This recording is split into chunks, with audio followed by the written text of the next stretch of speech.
Dear friends, आज मैं फिर आपके सामने उपस्थित हूँ अभिज्ञान शाकुंतलम के अगले 5 श्लोकों को लेकर।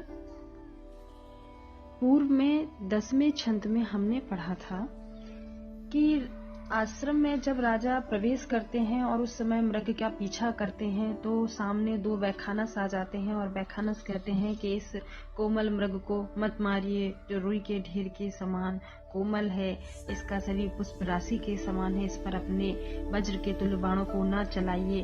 उसी बात को आगे करते हुए वैखानस फिर से कहते हैं, वैखानस अर्थात तपस्वी फिर से कहते हैं, तत् साधु कृत संधानम प्रति संघर्षायिकम आर्त त्राणाय व शस्त्रम न प्रहर्तुम अनागशी। तत् साधु कृत संधानम प्रति संघर्षायिकम आर्त त्राणाय व शस्त्रम न प्रहर्तुम अनागशी।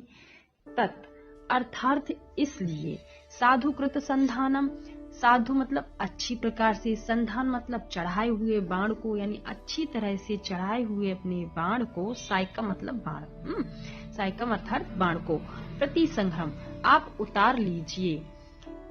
आर्त त्राणाय व शस्त्रम न प्रहर्तुम अनागसी।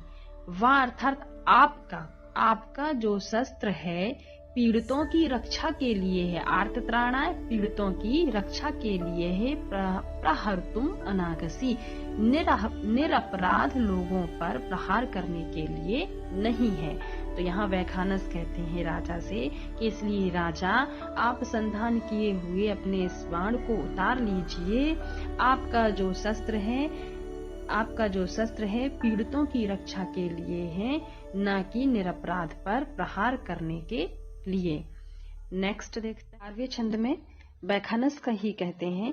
जब वैखानस के कहने पर राजा कहते हैं, लो यह मैंने अपना धनुष उतार लिया, तब वैखानस अर्थात तपस्वी कहते हैं कि आप पुरु वंश के दीपक हैं और आपके लिए उचित ही है।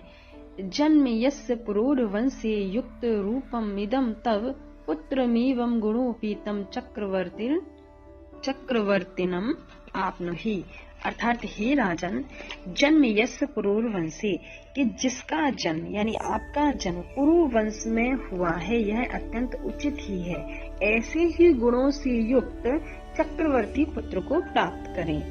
जन्म यस्य पुरोर वंशे युक्त रूपम इदम तव पुत्रमेवं गुणोपीतम चक्रवर्तिनम आपनुहि, कि आपका जन्म पुरु वंश में हुआ है, यह उचित ही है। पुत्रमेव, उसी प्रकार के पुत्र को, कैसे बोले, गुणोपीतम, जो आपके पुरु वंश में होने के जैसे गुण आप में हैं, वैसे ही गुणों से उत्पन्न पुत्र चक्रवर्ती ना आपनुहि, आप भी चक्रवर्ती पुत्र को प्राप्त करें। ऐसा वैखानस उनको आशीर्वाद दे देते हैं। चलिए अगले छंद पर चलते हैं, इसको साफ कर दें। यहाँ आर्या छंद है और आर्या छंद में आगे तपस्वी उनसे कहते हैं राजा से, इससे पूर्व में जब राजा बाण उतार लेते हैं तो उनसे कहते हैं कि आप जाइए, माली नदी के किनारे कण्व ऋषि का आश्रम है, उसमें जाकर के वहाँ आप अतिथि सत्कार को स्वीकार कीजिए। तो ऐसा वो बतलाते हैं और कहते हैं, रम्यास तपोधना नाम प्रतिहत विघ्ना क्रिया समवलोक्य। रम्यास तपोधना नाम प्रतिहत विघ्ना क्रिया समवलोक्य ज्ञास्यसि कियद भुजो में रक्षति मौर्वी किड़ांक इति। अर्थात तपस्वी कहते हैं, प्रतिहत विघ्नः यानी विनिष्ट विघ्नों वाली, यानी जिनके विघ्न खत्म हो चुके हैं, वहाँ विघ्न नहीं अर्थात निर्विघ्न। रम्या अर्थात रमणीय। तपोधना नाम तपस्वियों की, बोले आप वन में प्रवेश कीजिए और देखिए कि तपस्वियों की निर्विघ्न रमणीय क्रियाओं को अच्छी तरह से देखकर, समवलोक्य देखकर, ज्ञास्यसि कियद भुजो में, आपको ज्ञात होगा कि मेरी भुजा में जो अलंकृत है, आपकी भुजा किससे अलंकृत है? मौर्वी किड़ांक। आपकी भुजा अलंकृत है धनुष की प्रत्यंचा के आघातों से या चिन्हों से अलंकृत आपकी भुजा प्रजा की कितनी रक्षा कर रही है, ऐसा जाकर के आप देखिए। अर्थात तपस्वी कहते हैं, रम्यास तपोधना नाम प्रतिहत विघ्ना क्रिया समवलोक्य ज्ञास्यसि कियद भुजो में रक्षति मौर्वी किड़ांक इति। कि हे राजन, आप आश्रम में प्रवेश कीजिए और देखिए कि तपस्वियों की निर्विघ्न एवं मनोरम क्रियाओं को देखकर आपको ज्ञात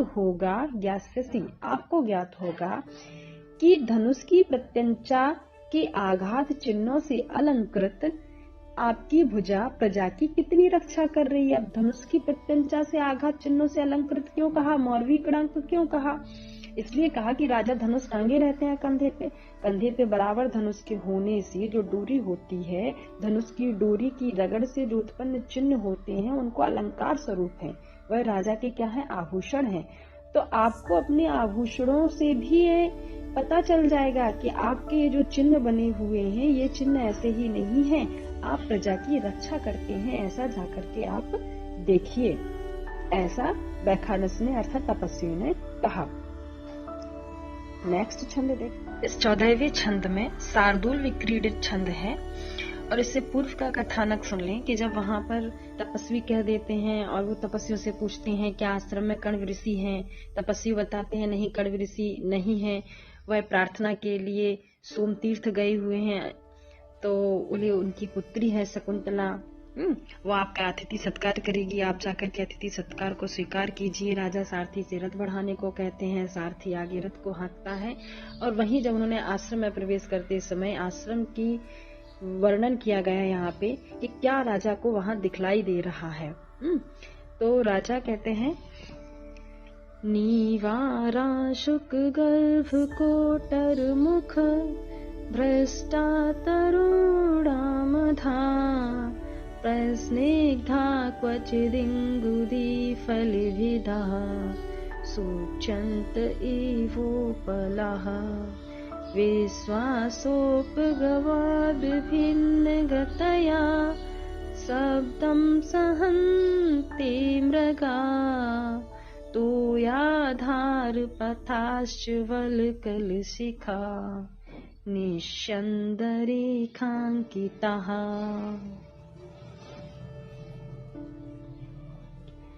नीवाराः सुखगर्भ कोटर मुख भ्रष्टाः तरुणा मथा प्रस्निग्धाः क्वचिदिङ्गुदी फलभिधाः सूच्यन्ते एवोपलाः विश्वासोपगमाद्भिन्नगतयः शब्दं सहन्ते मृगाः तोयाधारपथाश्च वल्कलशिखान् निश्चन्दरेखाङ्किताः। अर्थात अब राजा कहते हैं कि राजा ने क्या देखा। राजा कहते हैं कि तोतों से युक्त घोंसलों या कोटरों के अग्रभाग से गिरे हुए नीवार यानी जंगली धान वृक्षों के नीचे दिखाई देते हैं। तो नीवारा सुखगर्भ कोटर मुख भ्रष्टास तरुणा अधा नीचे दिखलाई दे। प्रस्निग्धा चिकने पत्थर क्वचिद इंगुदी फल विधा, बोले कहीं कहीं पर चिकने पत्थर इंगुदी के फल को तोड़ने वाले चिकने पत्थर सूचनते वो प्लवा सूचना देते हैं, यानी चिकने पत्थर सूचित होते हैं, दिखलाई देते हैं। फिर विश्वासोपगमाद भिन्न गतयः, विश्वास होने के कारण, किसको विश्वास, बोले मृगों को। अब मृगों को क्या विश्वास हो गया कि कोई हमें मारेगा नहीं क्योंकि वो वन में है। तो विश्वासोपगमाद भिन्न गतया शब्दम सहन्ते मृगा, विश्वास उत्पन्न होने के कारण निशंक गति से यानी निश्चिंत होकर मृग क्या कर रहे हैं, शब्दों को सहन कर रहे हैं। किसके, धनुष के शब्दों, नहीं सॉरी क्षमा कीजिए, रथ के शब्दों को। रथ चल रहा है तो पहियों के शब्द आ रहे हैं, तो शब्दों को सहन कर रहे हैं। तोयाधार पताश वलकल शिखा निश्चंद रेखांकिता, तोयाधार।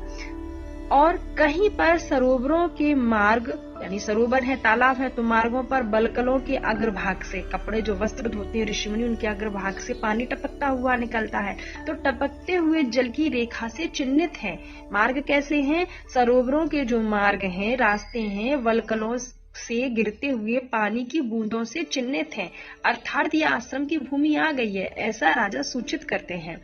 नीवारा सुखगर्भ कोटर मुख भ्रष्टास्त तरुणा मधा प्रस्निग्धा क्वचिदिङ्गुदी फल विधा सूच्यन्ते एवोपलाः विश्वासोपगमाद भिन्न गतया शब्दम सहन्ते मृगा तोयाधार पथाश्च वलकल शिखा निश्चन्द रेखांकिताः।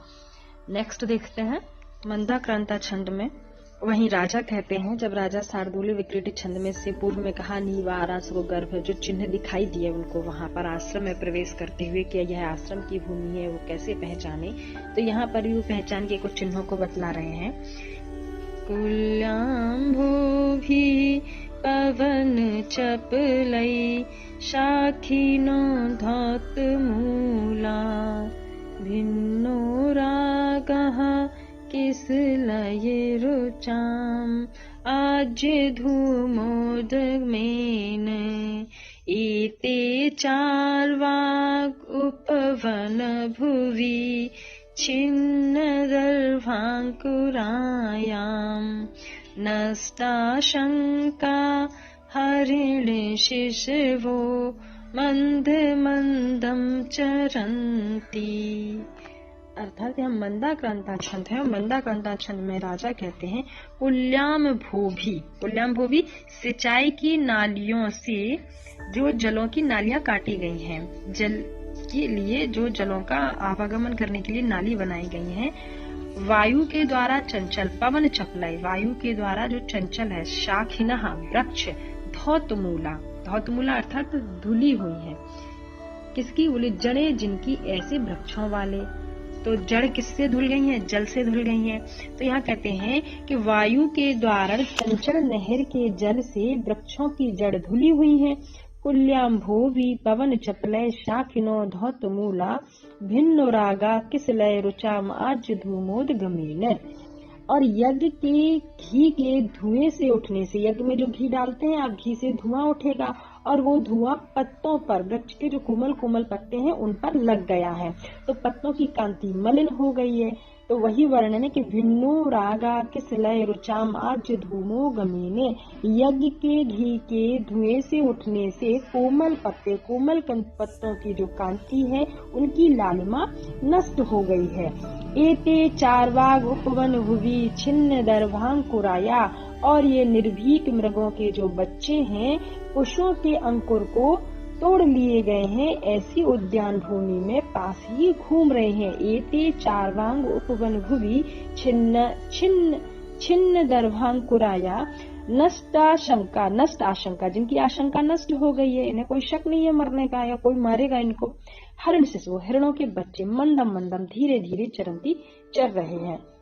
तो राजा को वहां पर छोटे छोटे हिरण के बच्चे दिखलाई देते हैं, जो वहीं आश्रम की भूमि में छोटी छोटी घास को खा लिया है जिन्होंने, और वहीं पे धीमे धीमे चर रहे हैं। तो वही राजा वर्णन करते हैं, एते चारवाग उपवन भूमि छिन्न दर्भांकुराया नष्टाशंका हरण शिशुओ मंदम चरंती।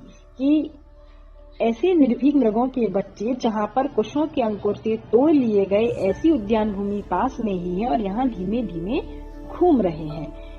कुल्याम्भोभि पवन चपलै शाखिनो धौतमूला भिन्नो रागः किसलये रुचाम् आज्य धूमोत्तमेन एते चार्वाग उपवन भुवि छिन्न दर्भांकुरायाम् नष्टाशंका हरिण शिशवो मंदं चरन्ति। यहाँ पर आपके 5 श्लोक कंप्लीट होते हैं और अगले श्लोकों को लेकर, अगले छंदों को लेकर मैं पुनः उपस्थित होंगी। तब तक आप अपनी तैयारी में लगे रहें। नमस्कार, जय हिंद, जय भारत।